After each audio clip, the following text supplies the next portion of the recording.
If there was one franchise that truly defined my childhood, the answer would hands down be Pokemon. There's nothing quite like it. Its characters, world, and energy is something so hard to explain. The only way to know exactly what I'm talking about is to experience it yourself.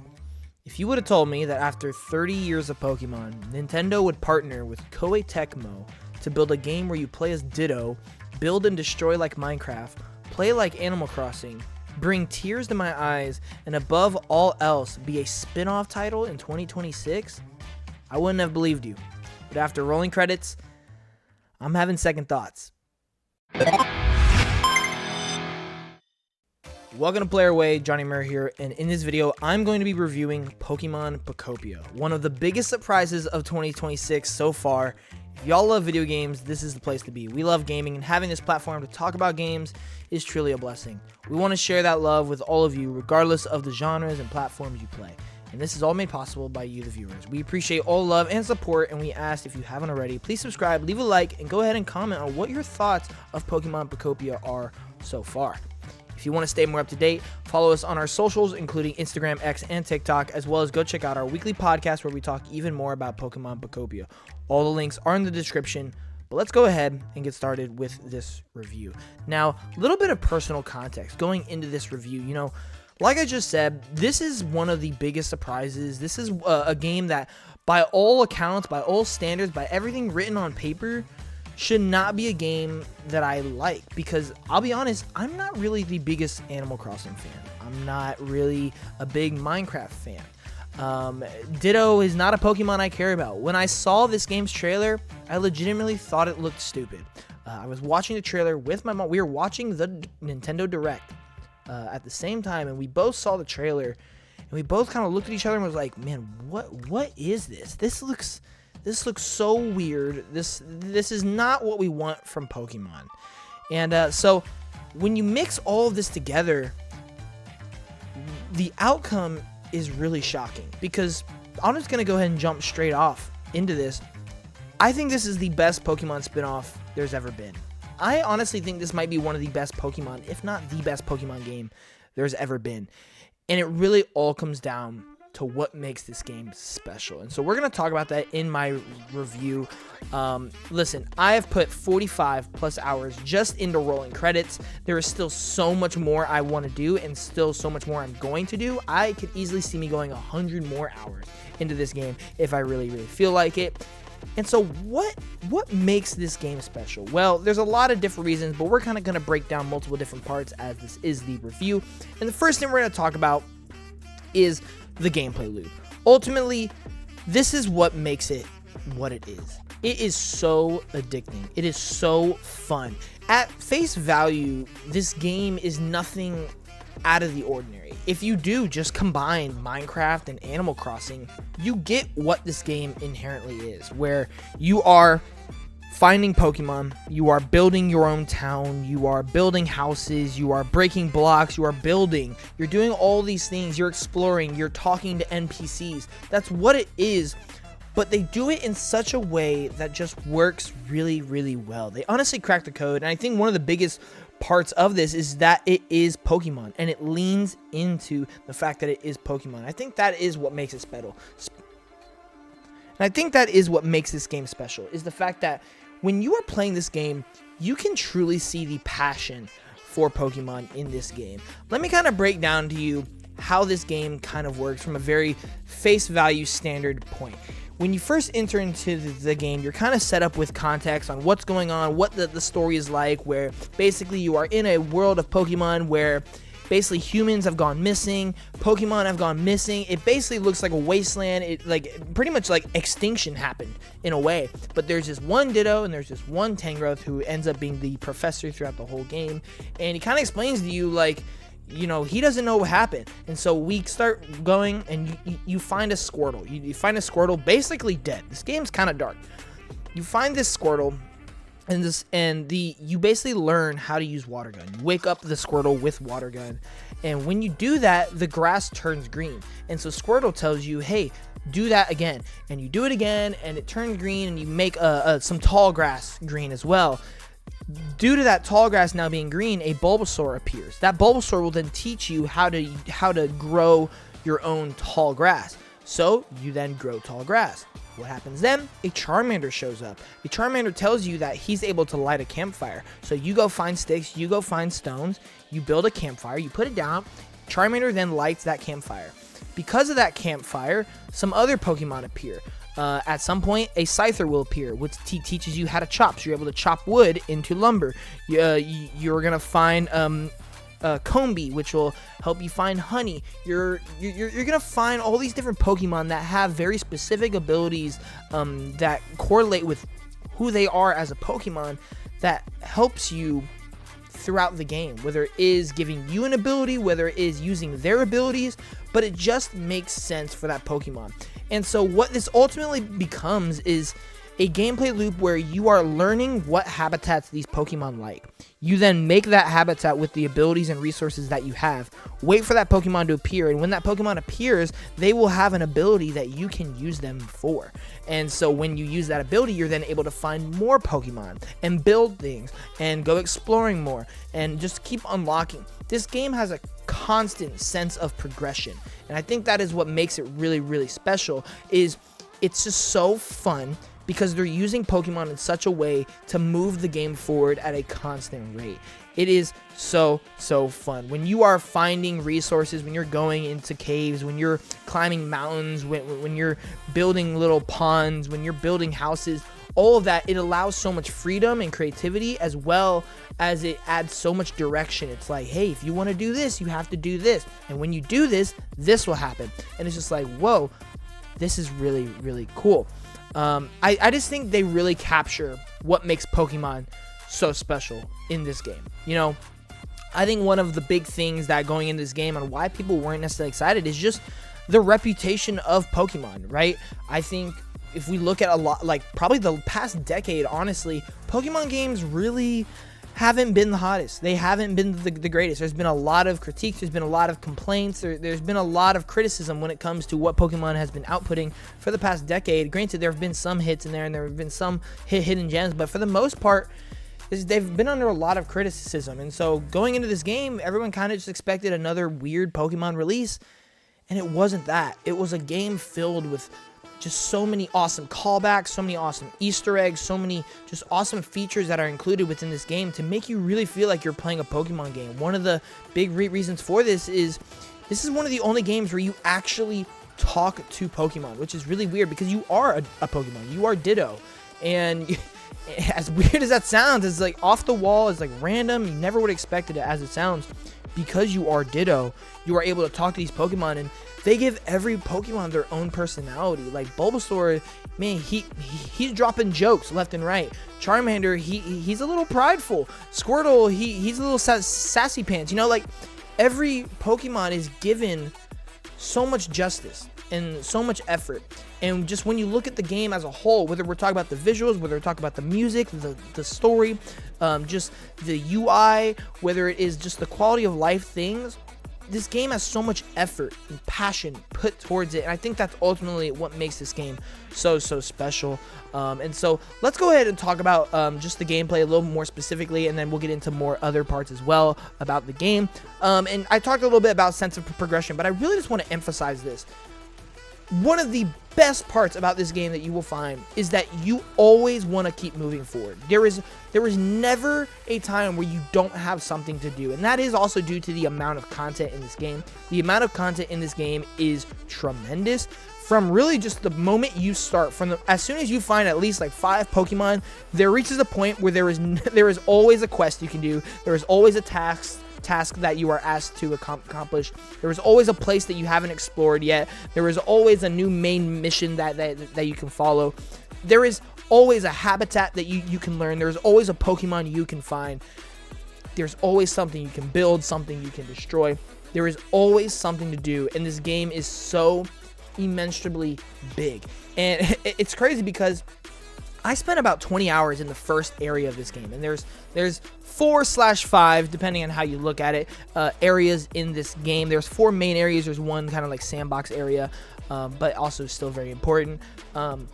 I spent about 20 hours just in the first area, and I wanted to stay there for 20 more hours, but I told myself, I'm like, man, I just got to go to the next area because I'm going to be stuck here forever because I had like 20 Pokemon asking me to do things. I had 5 other quest lines that I could do.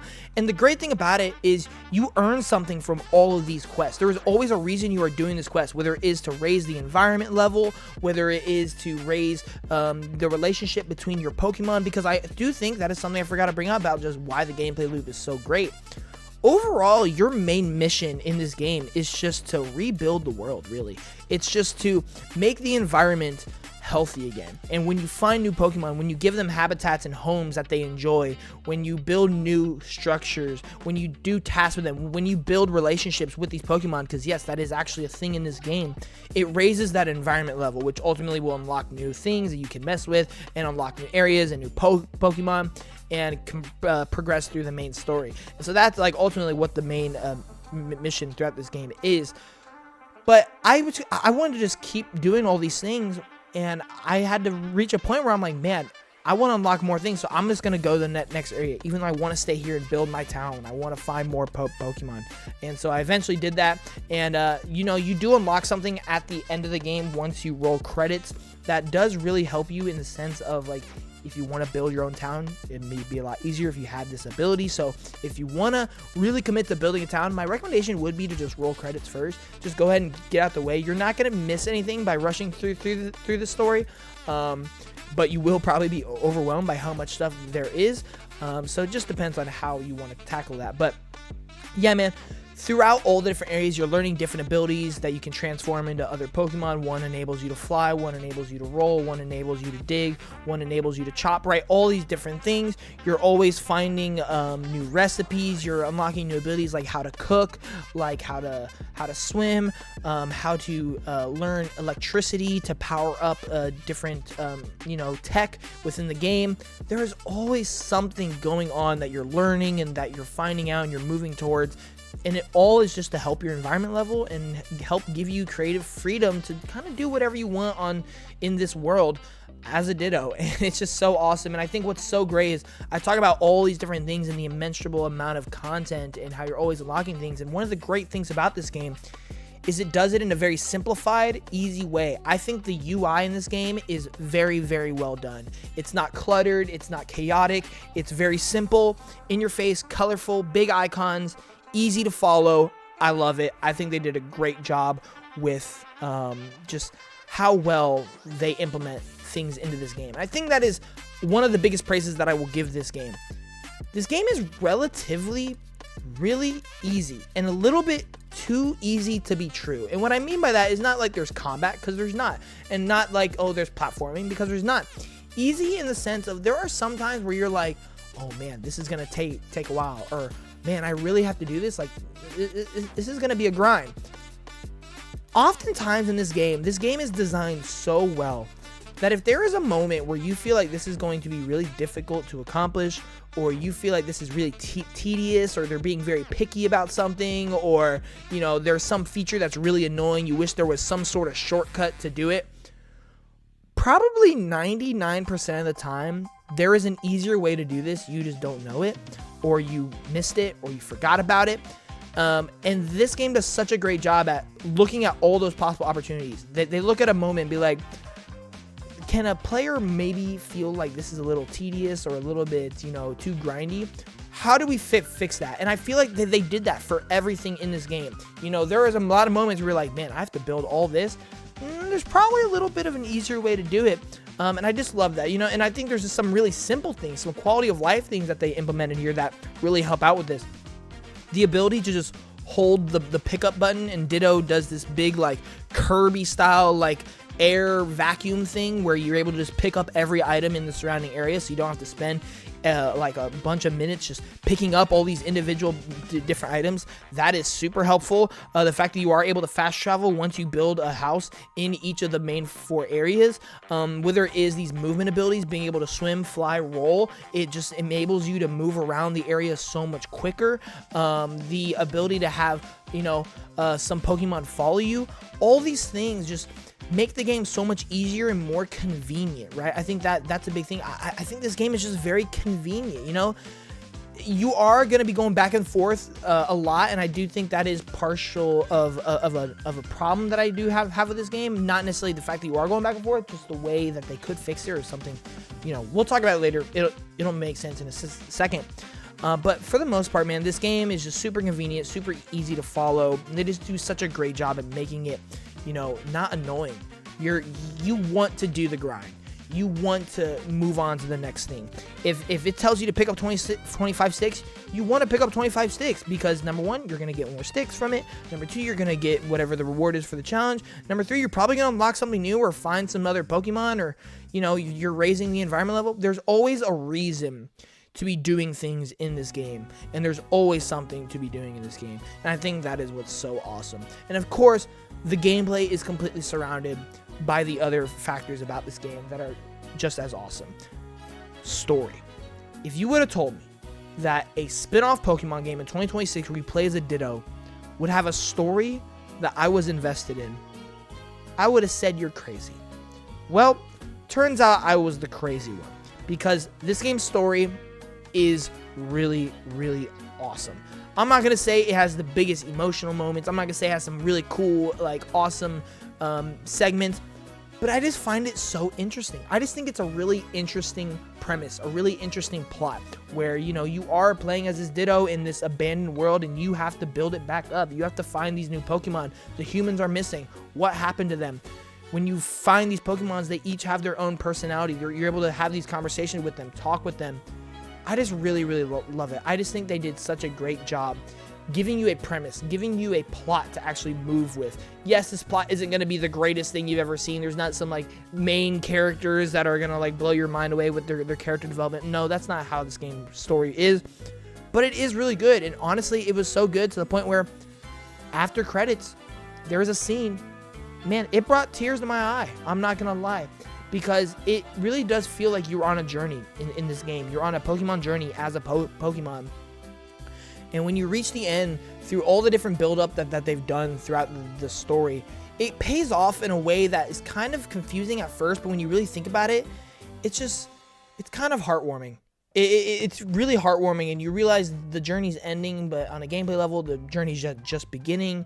But it kind of just clicks at the very end, and it's something absolutely worth playing through and seeing for yourself. And of course, all this is accompanied by music and visuals that I think are just beautiful. I think the visuals and music is some of the best Pokemon's had. Granted, the visuals, you know, you're talking about a Nintendo game, they're only going to be so good to a certain extent, but I do think that they're really good for Nintendo standards and Pokemon standards for sure. I really like just the colorfulness, the different Pokemon renders. I love all that. I love the design of some of the buildings and the nature, and, you know, all that I think is just really, really good. And then the music is just on point. I love how many original tracks they have in here. I love how many classic tracks they have in here. I love the remixes. I love the ability that you're able to play your own music throughout the game at certain points.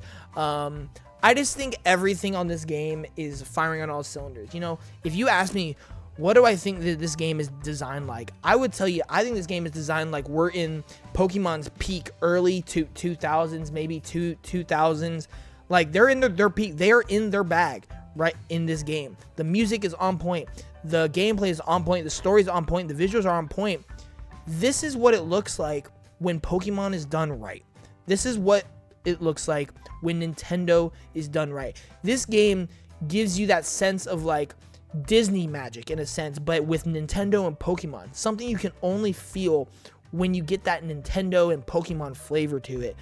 And it's so good, and it's so addicting, and it's so fun. That being said, this game is not perfect. And as much as I enjoyed this game and as many hours as I put into this game, because I've put in so many hours, there are things that I personally did not like about the game, and it all comes from very quality of life things that I think they can improve on. You know, when it comes to the story, you know, you can always make the story bigger and, you know, more emotional. Of course, that's not really what I'm looking for in a Pokemon game, so that's okay. Music was great. Visuals are great. Gameplay, I think, is great. Quality of life things I do think need some improvement. One of the biggest issues that I have with this game is its storage system. Once you reach about the, honestly, maybe even just the second area, you realize that you get a lot of items in this game. You get a lot of items, you get a lot of different building materials, you get a lot of different features on how to design your town, and you only get like 3 different storage items to use in this game. You get a small drawer, you get a large chest, and then you get like a dresser or something like that. And you basically just have to store all your different items in this, and there is no way to connect your different areas with storage. So when you're in the 4th area, you might have to go back to the 1st area to get some items that are in one of your many 8 chests to do something in your 4th item. And so you're then having a point where you're fast traveling between the 4th and 1st area back and forth just to get these resources, as well as there are certain Pokemon or certain things in these different areas that give you new materials. So you'll have to go to that area to get those materials. And it just comes to a point where, like, if there was a unified storage system where, granted, maybe that's just a thing that they can implement where they add in a new chest, like a new chest that is a shared chest. So you can get all your materials through one chest. I get it. You're not going to have all your items on your character. But if there was just a way to disable the inconvenience of having to go to all these different areas and figure out which of your 10 chests has this certain gem in it to build this one building in another area, and you'll have to go to find another Pokemon who can make that gem a different material. If there was a way to just disable that or just mitigate that, I think the quality, I think the convenience of the game would be improved drastically, as well as something that also was a major inconvenience within this game is its time system. This game works off of a real-time system, meaning there are 24-hour days in this game. If it is nighttime outside in real life, it is nighttime in the game, depending on what time you set your Nintendo Switch to. There are certain times where you are building a building in this game, and it will say this building will be done tomorrow. And when it says that, it literally means check back into the game the next day for it to be done. And so ultimately what this leads to is you have to set the time and date of your Nintendo Switch 2 to the next day if you don't want to wait for 24 hours, right? And for me, I'm not trying to wait 24 hours just for one building to be done building, because there are so many things in this game. We don't have time for that. Like, you would legitimately spend a whole month just beating the main story if you had to rely on that, because you have to build so many buildings and do so many things that you can't just be waiting for the next day, right? So there does come the point where you have to continuously go to the settings on your Nintendo Switch 2, switch it to the next day, move it forward an hour just to move forward in the game. And I do find that to be a really major inconvenience. I do think in terms of, the main story, in terms of all that, the main criticism I would give for that is I wish there was a little bit of variety in the main quest. Really, the way this game works, once you find a new area, you'll eventually find a very unique Pokemon to Pokopia. Like in this case, there is a Pokemon, you've seen the trailers, called Pikachu, which is like spelled Peekyachu, which is basically a Pikachu that has been drained of all its electricity. So it's a very unique version of Pikachu in Pokemon Pokopia. And you basically find like a unique Pokemon in this area, and they'll give you like this main quest to do something to raise the level of something. In one area, it was to raise the electricity. In one area, it was to raise the brightness. In one area, it was to raise the hype. In one area, it was to raise, I don't know, something else, right?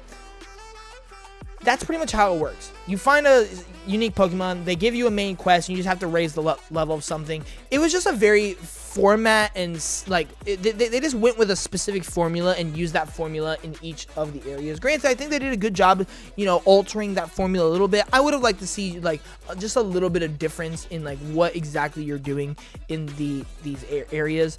I also personally think the first area was the best. I wasn't really a big fan of the 4th area. And I think they could have done something a little more interesting with that, but overall, I think they did do a good job with the main quest. And the one other thing I would ask, just for a little bit of convenience, quality of life update, up the amount of follows you can have with Pokemon. Like, there are some buildings that require you to have like 8 Pokemon to build, and in order to build the building, you have to ask a Pokemon to follow you, and then you have to walk to that building for that Pokemon to start building on it. And you can only have up to 5 Pokemon follow you at a time. And when that building requires 8, well, you kind of get the point. You're then going to have to do it multiple times, go back and forth. And so I do think this could lead to a little bit of frustration, having to go back and forth when you should just be able to do it all in one go. So I would like to see them up the max follows. But, man, other than that, man, listen. I'm giving this game a 9 out of 10. This game is amazing. This game is so fun. This game is Pokemon absolutely done right. This game is Nintendo and Pokemon, like, just bringing back their golden days to me. From starting a game, from starting as a game that I initially thought looked very goofy and uninteresting, man, this game has been the only game on my mind for a while now. And the best part is, this is a game I see myself putting in a ton more hours and still playing for years to come. I can only hope they continue to update and add content, but as it stands right now, you may be asking, is this game worth $70? And my answer to that is this game is worth buying a Switch 2 for. It's not perfect, and there's a lot of improvements that can be made, but it is some of the most fun you will have playing a Nintendo game all generation long, and is the first Switch 2 game I can confidently say I love. And that is one big thing. This game has really brought out a love for Pokemon and Nintendo that I've kind of lost over the past 12 months, just because there's not been a game on Nintendo that I've really gotten attached to or really loved. I enjoyed Donkey Kong Bonanza, I enjoyed Mario Kart World, I enjoyed Metroid Prime 4 for what they were, but they didn't hit on the level that I wanted them to. This is the first game where I genuinely love playing my Nintendo Switch 2. I am craving more Nintendo games right now. I am craving more Pokemon games. And it's all because of this game, because of the energy and the feeling that this game delivers, and I couldn't be happier with the result. Thank you all so much for watching. Leave a comment in the section down below provided. What do you think of Pokemon Pokopia? We'd love to know. And if you haven't already, like and subscribe and follow us on all our socials. We appreciate all your support, and we will see you in the next one. Peace.